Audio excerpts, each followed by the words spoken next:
রাজধানীর মিরপুর ৬ নং ওয়ার্ডের সি ব্লক এলাকায় রাস্তার দুই পাশে দীর্ঘ ১০-১৫ বছর যাবৎ ফুটপাতে মাছ, মাংস ও সবজির দোকান বসানো হয় ক্রেতাদের উদ্দেশ্যে, যেটি ডায়াবেটিস বাজার নামে পরিচিত।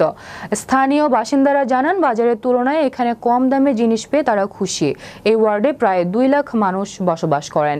বিগত স্বৈরাচারী সরকারের আমলে দলীয় লোকজন সহ পুলিশকে টাকার বিনিময়ে দোকানগুলি বসানো হতো। গত ৫ই আগস্টের পরে চাঁদাবাজদের দুঃশাসন থেকে মুক্ত দোকানিরা। তারা জানান, এলাকার গণ্যমান্য ও ব্যবসায়ীদের নিয়ে একটি কমিটি গঠন করা হয়। এই কমিটির মাধ্যমে শুধু পরিষ্কার পরিচ্ছন্নতার জন্য ৩০ থেকে ৫০ টাকা নিয়ে বাজারটি পরিচালনা করেন। ঢাকা মহানগর উত্তর যুব দলের সাবেক আহ্বায়ক সদস্য মোশাররফ হোসেন বলেন, বর্তমানে কোনো সরকারি, পুলিশ, প্রশাসন ও দলীয় নেতাদের কাউকে টাকা দেওয়া হয় না। এতে বাজারের দোকানিরা স্বাচ্ছন্দ্যে তাদের ব্যবসা করে যাচ্ছেন।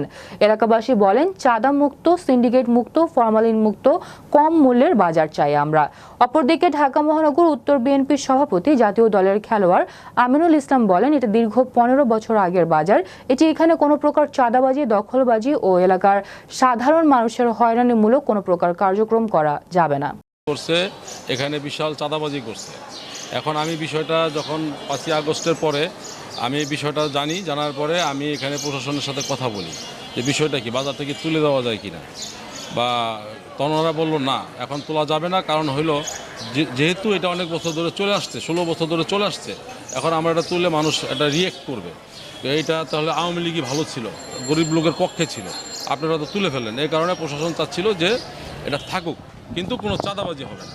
তখন আমি বললাম, আমার বাসা তো এই রোডে, আমি কি করতে পারি? আপনি একটা কাজ করেন, আপনার দায়িত্ব নেন। যেহেতু আপনার বাসা, আপনার সামনে, ঘরের সামনে নোংরা হচ্ছে, তা আপনি নিজ দায়িত্বে এটা পরিষ্কার পরিচ্ছন্নতা করেন, কিন্তু চাঁদাবাজি যাতে না হয় সেই দিকটা খেয়াল রাখবেন।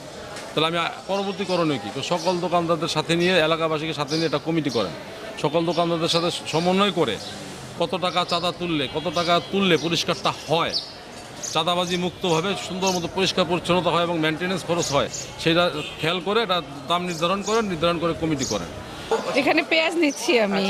আপনার যে বাসার সামনে যে এই রাস্তার মধ্যে দোকান, এখান থেকে কেনার সুবিধাটা কি, এটা যদি একটু বলতেন। বাসার কাছে, তারপর আপনি একটু রিজনেবল পাইতেছি, সেই জন্য আর কি। বাজারে তো একটু দাম বেশি হয়ে যায়, এখানে একটু কমে পাওয়া যায় আর কি।